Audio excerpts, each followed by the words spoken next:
Welcome again to the Daily Bread Bible Study, and we are jumping back into the book of Numbers for day 45, Friday, February 14th, 2020, Numbers chapter 16 through 18.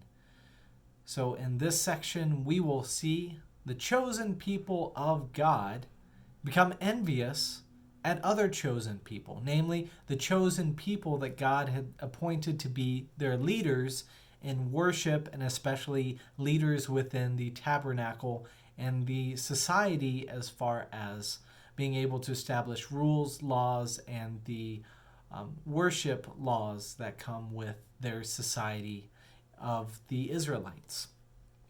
So, what exactly was happening? Let's pick it up in Numbers 16 with the revolt of Korah, Danath, and Abiram.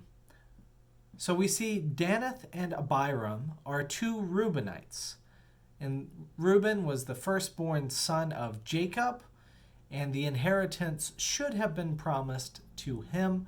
But as it said previously, he slept with his father's handmaid, which was not. Jacob remembered this, and so instead gave his inheritance away to Joseph for the double portion, which became the two tribes of Ephraim and Manasseh. So those two Reubenites might be a little jealous, saying, well, our family is supposed to be important. Why aren't we elevated in front of the congregations and the community? They get together with Korah, who was a son of a Levite, or Levi, so he was called a Levite. And they had some complaints against Moses and Aaron, specifically in their leadership. It was an interesting thing because this is an odd couple of people to come before Aaron and Moses. That they've got these two different tribes, but yet still people coming to raise complaints, along with finding 250 well-known men of renown, as it says in the King James Version.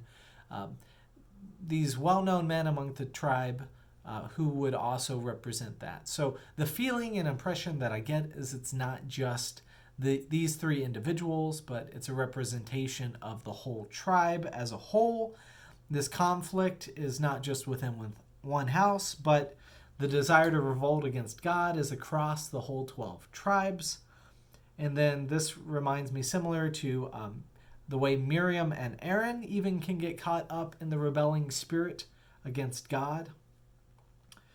Or what it was said last time, we see in Numbers 14, it said, "So they said to one another, those who were complaining, 'Let us choose a captain and go back to Egypt.'" So there are all sorts of different ideas of how can we get other leaders other than Moses and Aaron. So the complaints, what are exactly the complaints that are raised? Well, the complaints of Danath and Abiram, the two Reubenites, they say in Numbers chapter 16, picking up in verse 3, "You have gone too far," this is to Moses and Aaron, "all the congregation are holy, every one of them, and the Lord is among them. So why then do you exalt yourselves above the assembly of the Lord?" So in some ways, it's actually quite applicable in our day and time. In our Lutheran tradition, we talk about the priesthood of all believers, and this concept that all people are supposed to function in a priestly capacity before God because all callings that God has us to call to do are holy. But what Danath and Abiram are complaining about is, why do some people get to be have the role of priest while other people have to be members of the congregation or participants or have to fight in war? And so they're questioning the structure that God has established there. Also, Numbers 16:13, they said, "Why do you lord it over us?"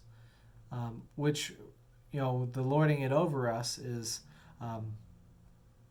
they thought that being in the wilderness and being removed from Egypt was terrible. They are nostalgic for Egypt and think Egypt was a land flowing of milk and honey, and they think it is better than the wilderness than we are at currently. And so you just bring us out of, this place to be the lords of a small tribe who is stuck in the wilderness. And Moses and Aaron, we want you to provide more for us than what God is just providing us. Just this manna and, these new laws that we will have to observe. We want more than what you are giving us. And we don't want you to lord it over us and to be the decision maker for us. I think even further, it's picked up in Numbers 16, verse 14, where it says they're complaining about having no inheritance of fields or vineyards. So they are tired of it. Now Moses, as a leader, he's listened to a lot of complaining already. As I said, mentioned to even Aaron and Miriam, his two own siblings, complaining against him. And being a rather humble man, doesn't often speak words of fight. But here, he turns it back on them and says, "You Levites have gone too far." And he says to the Levites, "You seek the priesthood as well," in Numbers 16:10, which reminder that the Levites were ones who helped out in the temple. They were able to help, bring the animals in, do all these, rituals, to help set up so that the rituals could be done, I should say. They were not able to touch the instruments of the Lord or be up by the altar or go into the Holy of Holies. That was reserved for the priestly order and specifically the high priest to be able to mediate that. And so the sons of Aaron were the ones that these Levites, the sons of Korah, were jealous at. It's the Levites who would prepare the rituals, and they could, it was the sons of Aaron who could serve as priest and perform the rituals. The Levites, they had to help prepare the rituals, and they could not directly perform them. So it's maybe the question is, were they envious? Did they want to have more of a stage up in front of the congregation? As they were worshiping, they would look up and get to see, kind of like our congregations, they get to see the priest up, being able to perform stuff on behalf of the congregation. Not that the priest is anybody holier, but the priest is just set up for that role for, we as Lutherans say, for the sake of good order, as it is in our, confessional documents. But anyways, they were the Levites, the sons of Korah were jealous at the sons of Aaron. Now, this may seem kind of insignificant, but they are Levites. They are in the church. They are church workers. They're in the sanctuary, in the tabernacle. They're in front of the gathered community called the synagogue, and they are worshiping together. And so they want to be more than just stage hands. They want to be up on the stage, presumably. So then in Numbers 18:3, a little bit on, but still in today's section, it says, "They shall perform duties for you and for the whole tent. They must not approach either the utensils of the sanctuary or the altar, otherwise both they and you will die." So it's the question of what's the proper place. And instead of Moses dictating to them again over and over what God has said, he says, just be present before the Lord tomorrow. He says that in Numbers 16:6. He says, do this in Numbers chapter 16, verses 6 and 7. He says, do this, take censers, Korah and all your company, and tomorrow put fire in them, and lay incense before them before the Lord. And the man whom the Lord chooses shall be the Holy One. I didn't say this before, but Korah is, is he a grandchild, I believe, of Levi. And so then he would be related to like Moses and Aaron. I think then that would make him uncle of Korah in the company, because there was Korah, the Gershonites, Kohathites, the Gershonites and the Merarites were the sons of the Levites. And so this is a grandson of Levi. This would be complaining against his uncles, Aaron and Moses. So it's kind of a family feud, and then the Reubenites get in there as well too. That's more of a tribal feud than the family feud of the Levites complaining to Aaron and Moses. So when Moses invites the two Reubenites, when he invites, and their names again are Danath and Abiram, when he invites them to come, they said, "We will not come," which makes me question, why are they so hesitant not to come before Moses, not to come before the Lord? I think part of it is they're worried about getting attacked or hurt. But then the other part is, I think the deeper part is they are worried that they may have overstepped their boundaries, because it's easier to complain and it's harder to stand up and do something about it in front of the whole congregation. But anyways, they move on and show up. And then the Lord speaks out. In verse 20 through 21, "Then the Lord spoke to Moses and Aaron, saying, 'Separate yourselves from this congregation, so that I may consume them in a moment.'" God is wrathful of all the congregation on behalf of the rebels, and God's fire burns against them because they are not listening, not just to Moses and Aaron, but they are not listening to God and God's wishes. So Moses invites them to turn away, or you will be swept away for all the sins of the congregation in Numbers 16:26. Moses proposes this after God speaks and says Moses and Aaron are blessed. He says this: "If the Lord creates something new today, and the ground opens its mouth and swallows up all of the rebels with all that belongs to them, and they go down alive into Sheol, then you shall know that these men have despised the Lord, and not Moses and Aaron alone." So the Lord makes the earth swallow up Dathan and Abiram and their families.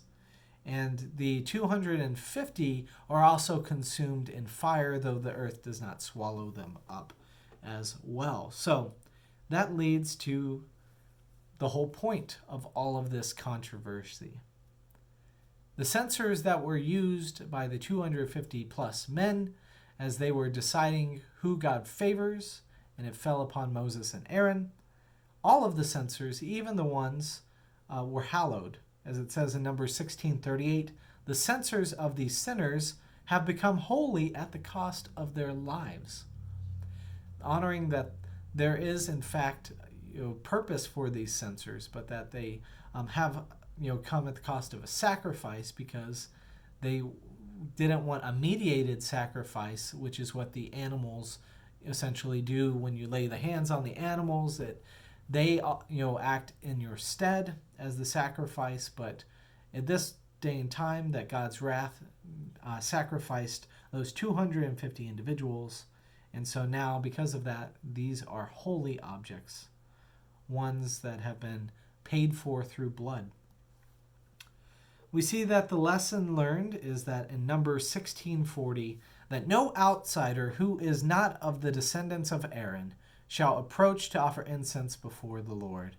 So the sons of Aaron alone shall be priest and high priest. As it says in Numbers 18:1, "You and your sons alone shall bear responsibility for offenses connected with the priesthood." They are the priest.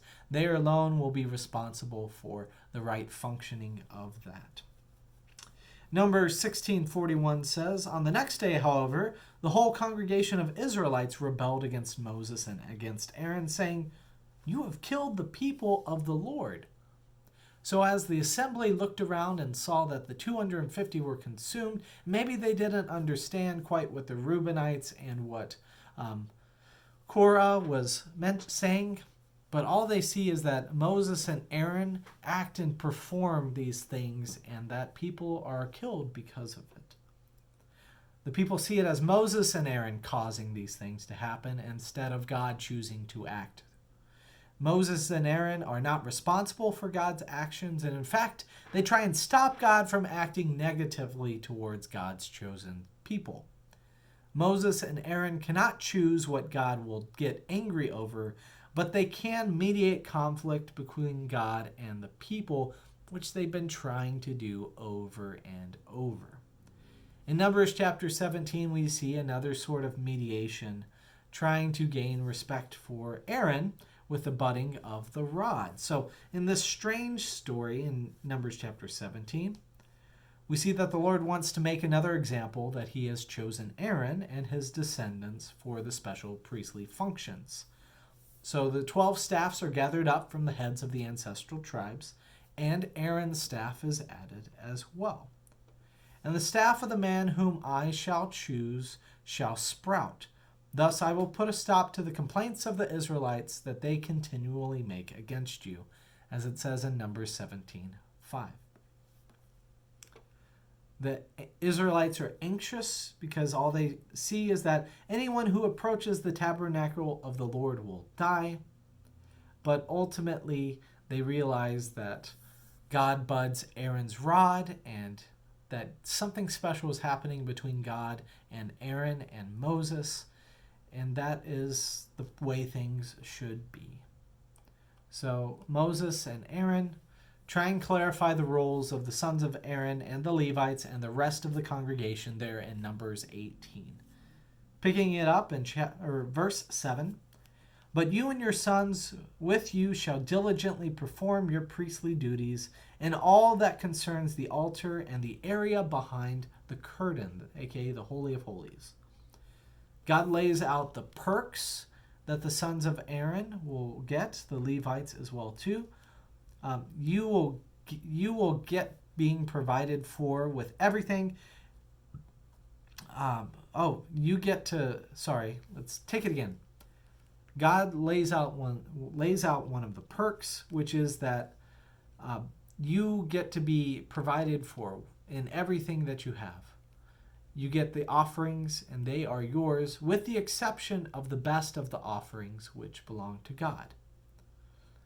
The challenge of the Levites is that they get no functional land allotment. Now, they do have these small areas for worship with some land around it, and they can own property and goats, but in the functional sense of it, they're not going to have time to tend to all of those land and goats. That's more for those who aren't serving in the Levitical function, the ages 25 to 50, who are designated to do that role specifically.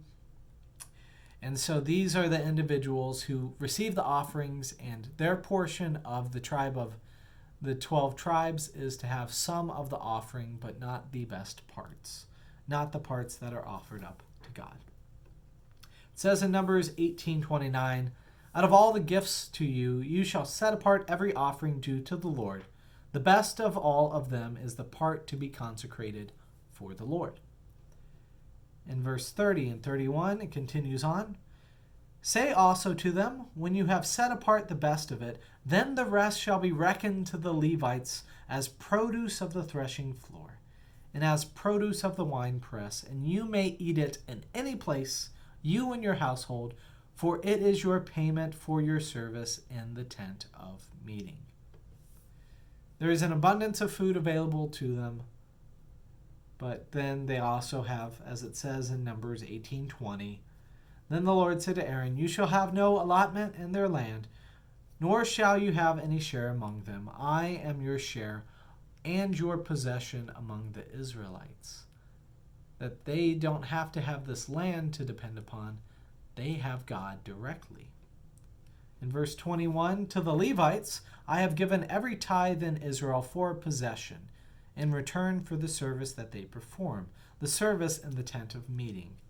And from now on the Israelites shall no longer approach the tent of meeting, or else they will incur guilt and die." So the Reubenites got to stay in your tribe of Reuben. You don't get to serve the Lord as the Levites do. So it's been a long discussion, but that is the setting up of the Levites and ensuring that they are functioning in their proper roles, just as the rest of the congregation is respectful of their leadership. So, love to connect with you. Have a wonderful day. Thank you for joining us for the Daily Bread Bible Study.